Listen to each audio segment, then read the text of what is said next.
درنو اوریدونکو بیا هم زمونږ سلامونه ومنئ. یوازې اخلاص دی چې کولی شي موږ د دنیا له کړاوونو او سختیو څخه وژغوري. عبدالله ابن عمر رضی الله تعالی عنهما فرمای چې له نبی کریم صلی الله علیه وسلم څخه مې واورېدل چې فرمایل له مخکینیو خلکو څخه 3 کسان په لاره روانو. باران په ورېدو پیل وک او هغوی په غره کې یو غار ته ننوتل. هم یې ځان د باران نه بچ کوه او هم یې د خوب لپاره همدا ځای انتخاب که. شپه یې په غار کې تیره کړه. تیږه له غره څخه راورغړېده او د غار مخه یې بنده کړه. په کوم غار کې چې دوی پټ شوي ول له غره نه غټ کاڼی راوښویده. د همدغه غار او د همدغه سوري مخه یې ټوله بنده کړه.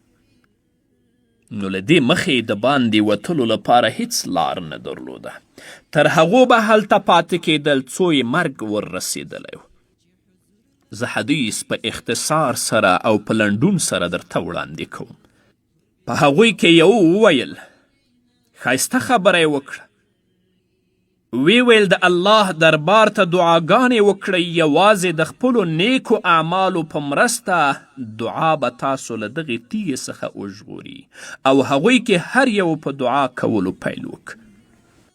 په هغو 3 کسانو کې لومړني کس وویل یا الله زما زاړه مور او پلار ول. وګوره چې څنګه به اخلاص له دې ځایه پیلیږي او څه شی به له غار څخه د هغوی د باندې وتلو لامل ګرځي. ما زاړه مور او پلار درلودل. ما ښځه او بچیان هم لرل.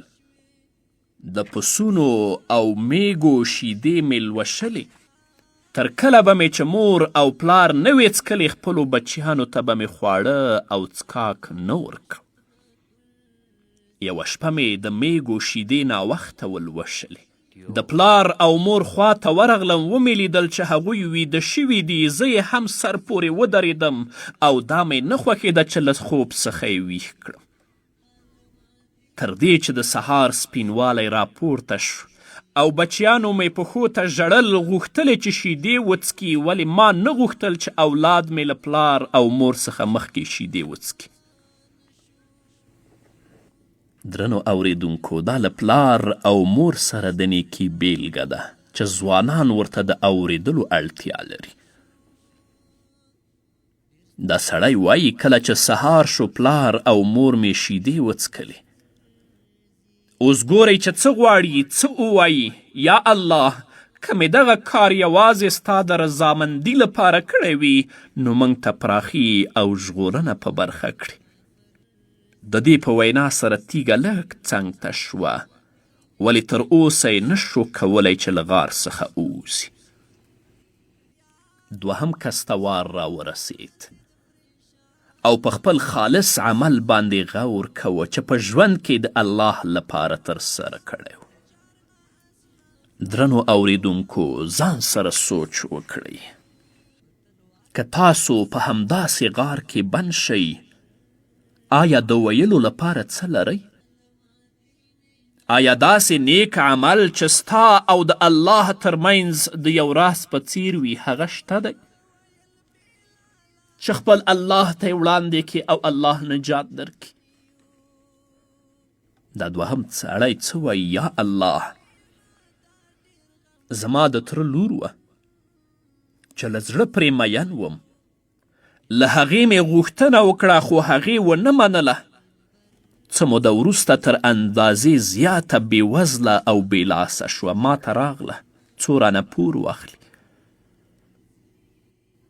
ما پور ورکول ورسره ومنل خو شرط مې کېښود چې د 120 دینارو په بدل کې به ځان ماته سپاري او هغې د ډېرې اړتیا له مخې ومنله. دا سړی وایي کله چې وخت راغی ما ته یې وویل ای د الله بنده له الله څخه وویرېږه. زه پر تا باندې حرامه یم. نو زه هم پاڅېدم او له هغه ځای څخه لاړم. هغې ته مې وویل پیسې واخله او لاړه شه. یا الله که مې دغه کار ستا د خوښۍ او رضایت لپاره ترسره کړی وي نو موږ وژغوره. دې مهال کې تیږې او کاڼي لږ ټکان وخوړ، خو لا یې نه شو کولی چې له غار څخه ووځي. څه ناڅه تیږه نوره هم وخوځېدل. د دریم وار را ورسید او وی ویل یا الله، ما سره کارکوونکو او مزدورانو کار کوو او ما یې پیسې ورکولې. یوه ورځ یو مزدور لاړه او خپلې پیسې وانخیستې. ما هغو پیسو باندې کار وکه او هغه مې ډیرې کړې تر دې چې څه اندازه شتمنۍ ترې جوړه شو. وروسته له څه مودې هغه سړی بیرته راغی او وی ویل زما پیسې راکړه. ما هغه ته وویل دا ټول څاروي له غواګانو نیولې تر پسونو پورې ټول ستا مال دی. سړي ویل آیا ما باندې مسخرې کوي؟ ما ورته ویل په الله قسم چې پر تا مسخرې نه کوم، دا ټول مال ستا دی. نو هغه سړي ټول شیان یوړل او هیڅ شی راته پرې نه ښودل. یا الله، که مې دغه کار یوازې ستا لپاره ترسره کړی وي نو موږ ته له دغه مصیبت څخه نجات راکړه.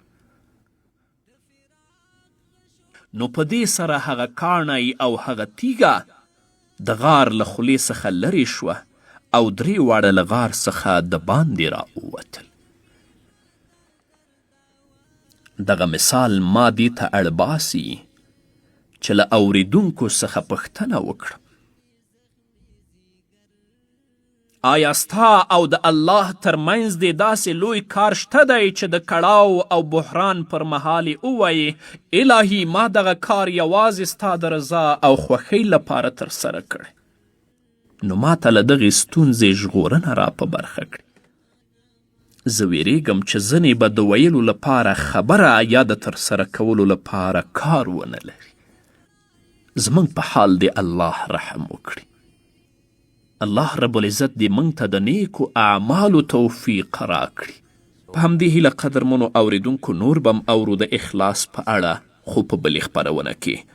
دا وه زموږ د نن ورځې خپرونه چې ستاسو درانه حضور ته وړاندې شو. تر بلې خپرونې پورې چې زه بیا هم ستاسو درانه حضور ته راځم، تاسو ټول په لوی او بخونکي الله سپارم. پاتې ژوند مو نیکمرغه، ښاد، بریالي او کامیابه اوسئ.